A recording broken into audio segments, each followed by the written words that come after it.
ওম নমো ভগবতে বাসুদেবায়।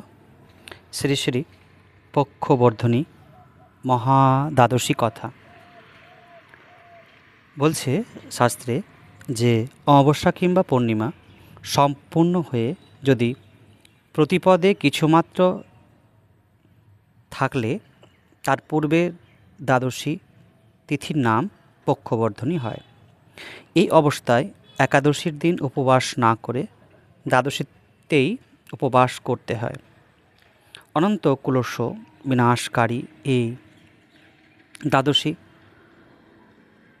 পরিত্যাগকারীকে বহু বছর নরক বাস করতে হয়। যে মাসে পক্ষবর্ধনী হয় শ্রীহরি সেই মাসের নাম অনুসারে তাকে ভক্তি সহকারে পুজো করতে হয়। সংসারনং ওয়াপতয়ো পাপক্ষয় মহানল নরকাগ্নিপ্রশমা জন্ম মৃত্যু জরাপহ মমোদ্ভয়ং জগন্নাথ পতিतं ভবসাগরে গৃহানার্ঘ্যং মায়া দত্যং পদ্মনাম নাভ নমস্তুতে।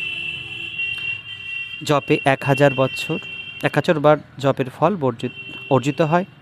এই তিথিতে দান এবং বৈষ্ণব ভজন, হোম, উপবাস 1000 গুণ বেশি ফল লাভ হয়ে থাকে। শ্রী শ্রী পক্ষবর্ধনী মহাদ্বাদশী কথা সমাপ্ত হলো। ওম নমো ভগবতে বাসুদেবায়।